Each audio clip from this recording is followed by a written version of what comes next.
Nah, itu Benar-benar. kita kerjasama dengan Nari. Jadi luar biasa itu Nari mau bekerja sama dengan kita. Nah, untuk di Power System Division sendiri, di panel sendiri, setelah IPO itu, kita itu pencapaiannya itu, kita mau masuk, ditawarkan masuk ke pasar captive. Pasar captive itu maksudnya begini, Mas Erwin. Captive itu adalah yang continuous. Continuous, dalam rentang waktu yang lama, dengan volume yang besar. Dan dia misal contoh adalah, itu bikin lampu jalan dari Surabaya sampai Jakarta dalam waktu 3 tahun. Nah, itu kita dapat prospek bisnis seperti itu. Bikin Hmm. panel jalan misalnya, itu ribuan panel. Nah, kita masuk ke pasar captive yang biasanya kita project. Jadi kalau project itu kelemahannya memang dia spike. Jadi kadang-kadang dia lagi banyak terus tinggi, tiba-tiba kayak 2014 waktu itu saya ingat sekali oil and gas turun karena segmen kita di oil and gas drop. Wah, udah bingung tuh kita tuh. Nah, jadi kita sejak IPO itu banyak penawaran pakai untuk pasar-pasar captive. Kemudian kita juga sekarang lagi inisiasi untuk diberikan lagi license produk. Dan produk ini kita lagi godok, kita lagi bikin bisnis plan-nya, segala macam. Produk ini memiliki pasar yang sangat besar. Jadi si prinsipal akan tadinya produk ini diproduksi di Principal. Nah, Principal akan memberikan ke kita. Dia tidak produksi lagi. Dan ini marketnya cukup besar, potensi cukup besar, dan ini sedang kita godok. Mudah-mudahan dalam waktu dekat kita sudah mendapatkan license itu. Jadi itulah kira-kira ada 4 pencapaian setelah kita IPO itu, kita dapat beberapa prospek bisnis yang cukup bagus, Mas Erwin. Oke. Itu loh. Nah, teman-teman, itu bocorannya saya belum pernah baca di berita mana-mana ya. Jadi ini benar-benar hot news Makanya saya bocorin dari. itu. Ya, saya belum pernah baca Ini, beritanya. Saya mah kerja sama Huawei, PT Nari belum kelihatan nih ya. Nanti kalau udah muncul di media, betul. wah rame nih.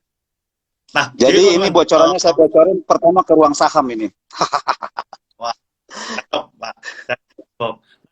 Jadi teman di sini yang udah nontonin ya, jangan dikira ketika suatu perusahaan itu IPO ya tujuannya cuma buat gaya-gayaan doang gitu ya. Tapi ketika suatu perusahaan itu akan melakukan IPO, pasti ada tanggung jawab yang mereka harus bisa kasih ya shareholder, pemegang saham ya kan, kepada IDX dan setelah hal lainnya yang paling penting adalah perusahaan ini bisa dikatakan menjadi para ya. Jadi seluruh orang saling kinerja keuangannya, semua orang itu akan menilai ya sesehat apa sih perusahaan ini, ya kan? Sefokus apa sih perusahaan ini dalam mengerjakan bisnis tersebut, kayak gitu. Jadi ketika suatu perusahaan IPO, ya otomatis mereka punya tanggung jawab itu. Tapi di samping dari itu, kalau memang perusahaan itu udah benar-benar ngerjainnya dengan benar, ya otomatis akan ada banyak perusahaan besar yang akan masuk untuk gandeng cari kerjasama juga, gitu. Ya, jadi secara langsung ya Betul. udah approve lah. Oke, perusahaan ini aja bisa IPO gitu loh. Jadi ya udah pasti kinerjanya juga benar kayak gitu, teman-teman. Oke, nah udah beberapa proyek yang lagi dikerjain gitu ya, beberapa proyek yang dikerjain, ada license terbaru yang belum dibocorin ya.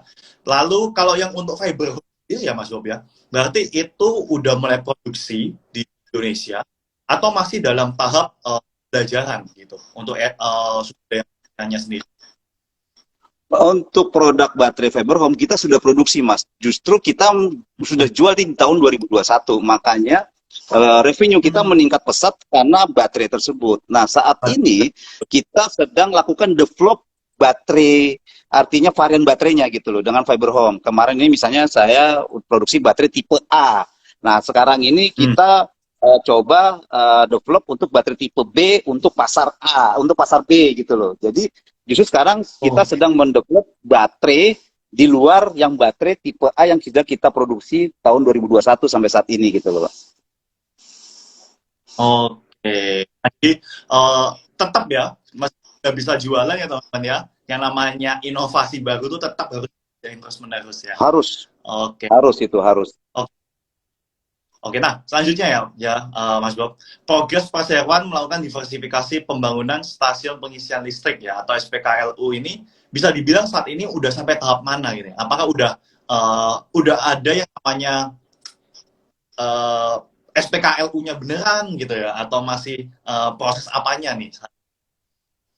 Oke, SPKL itu masuk ke dalam strategi jangka menengah SEMA. Ya, jangka menengah Hmm. itu diprediksikan 2 sampai 3 tahun mendatang. Itu memang kita sesuaikan dengan karena kita juga menunggu sampai kita tidak menunggu, tapi kita saat ini sudah mendevelop.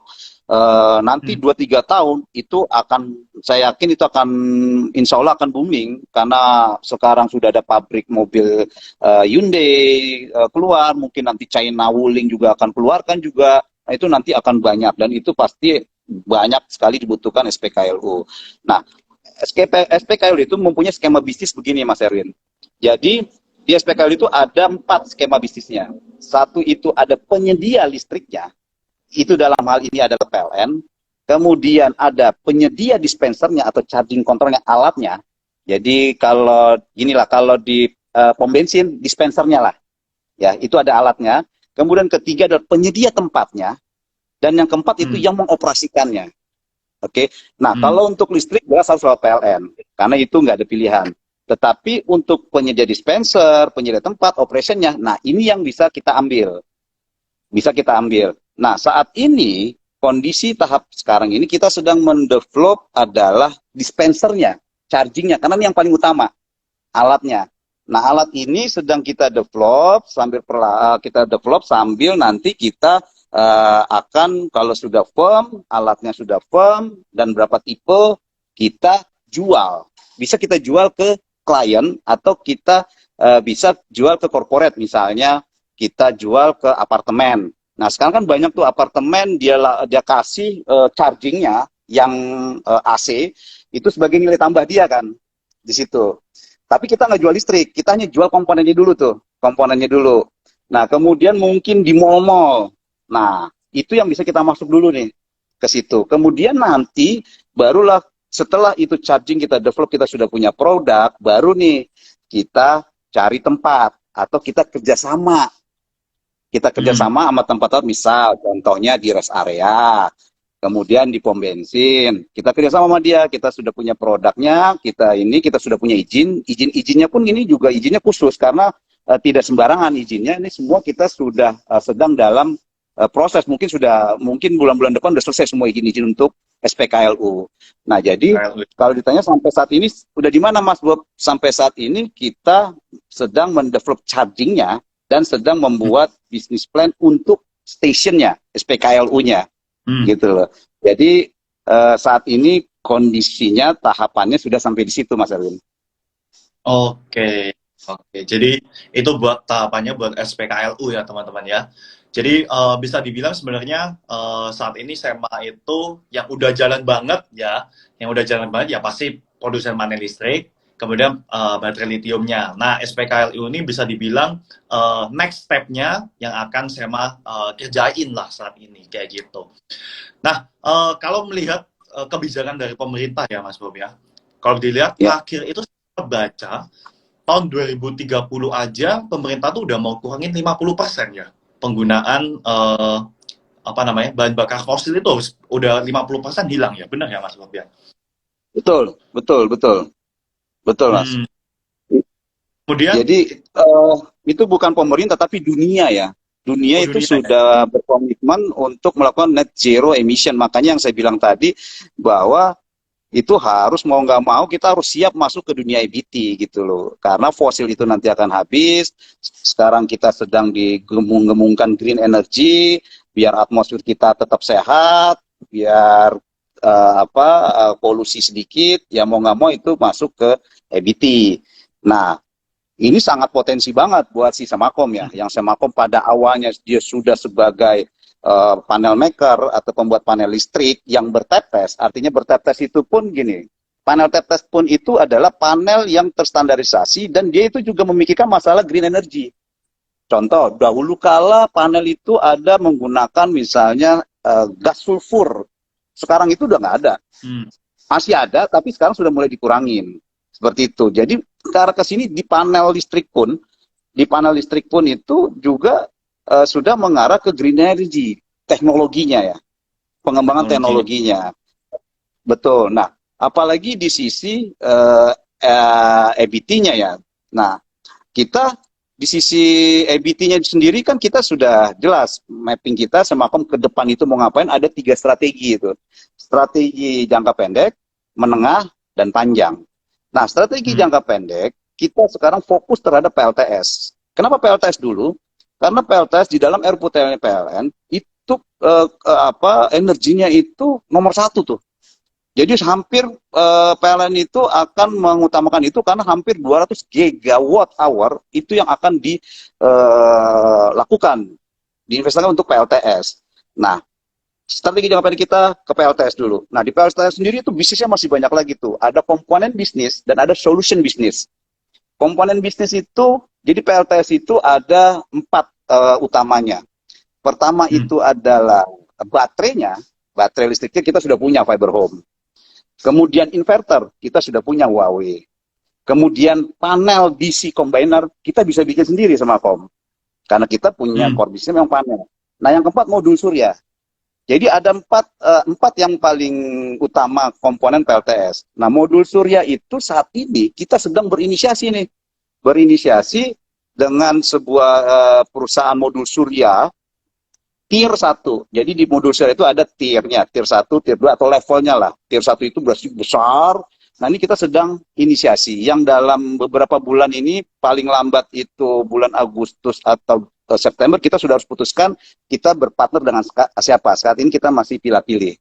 Nah, itu di PLTS sendiri. Kemudian ada solutionnya. Solutionnya itu adalah masang complete package.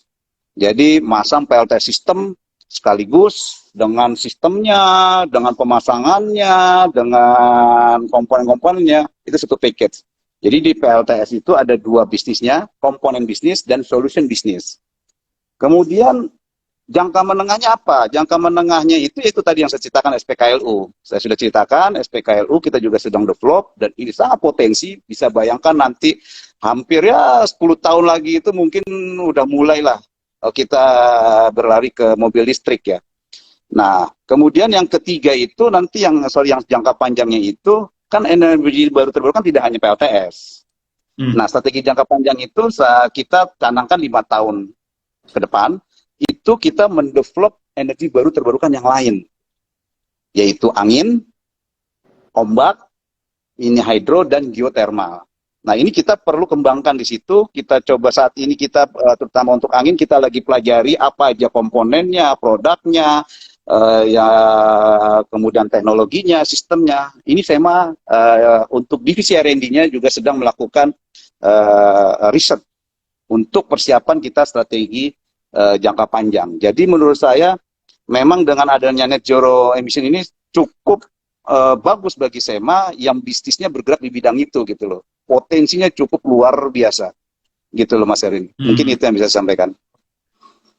Oke, jadi bisa dibilang yang strategi yang selanjutnya ya PLTS ini dulu ya, yang energi lain-lain ya nanti menyusul ya. Oke. Betul. Nah, kalau boleh tahu ya, kira-kira apa saja sih keuntungan menggunakan teknologi PLTS ini bagi masyarakat umum, Mas Bob? Oke. Mungkin bagi masyarakat umum dan mungkin juga sebagai corporate itu pasti ada di situ ya.